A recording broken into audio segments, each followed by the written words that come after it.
Ayan mga lads, dito kami sa Pulong Bayabas. Ayan. Si Kenneth na magbababa nung...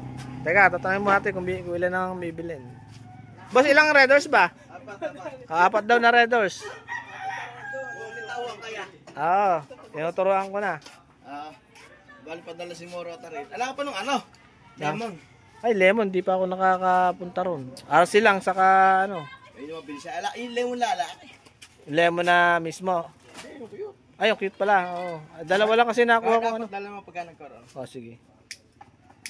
Hey guys, ito na ang ating red horse. Ayan.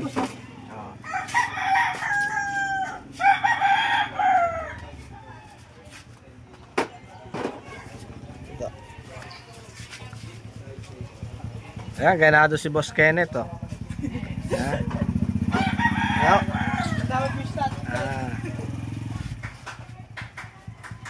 Baka may gusto kong batiin, Kenneth. Shoutout, oh. Shoutout. Ha? Shoutout. Shoutout ko na sa ano?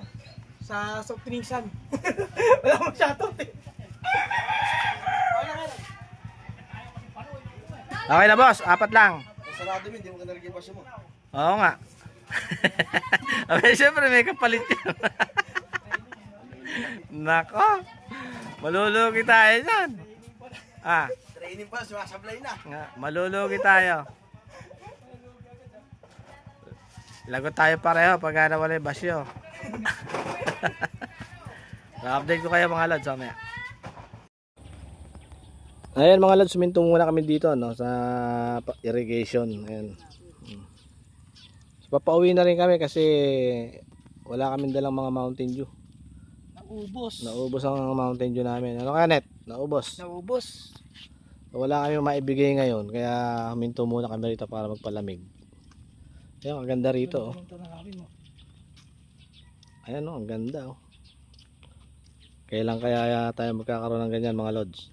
Hindi yung akasya yung kubo, pahingahan. Ayun oh, ganda. Ganyan sa ala no? Sige, punta ka ron. Sige, tutulay oh. Tingnan natin kung babagsak. Di ba delikado to? Hindi oh, ayan ah. Sa baba ka naman babagsak eh. Ayan mga lods oh. Tatry niya lang daw, tatry niya lang. Kaya mga, uy. Yugyugin mo ang gana, yugyugin mo ang konti. Tara na, baka malaglag ka pa dyan, tara na. Parang marupok eh. Uwi na tayo. Uwi na kami Lods. Uwi na rin. Uwi na kami guys. Tara. Uwi na tayo mga Lods. Tanghali na rin naman. So, kita-kits na lang tayo mga Lods sa bahay.